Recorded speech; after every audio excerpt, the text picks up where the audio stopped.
You are here because you've clicked one of these links right here. And in this video, we are going to discuss how to download and install the Zoom link for your specific operating system. So let's go ahead and get started right now. Let's go ahead and get started with our Zoom experience by coming down here and clicking on the Chrome link. This will open up Zoom in our Chrome web store.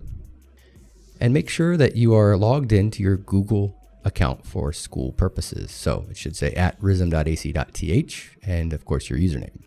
We'll click Add to Chrome. At this point, we'll confirm to add the app.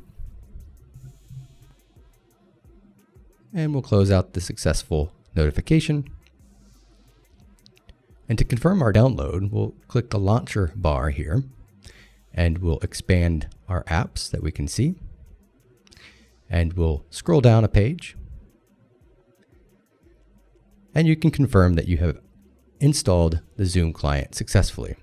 Go ahead and click on it. And here you can obviously join a meeting using this window here.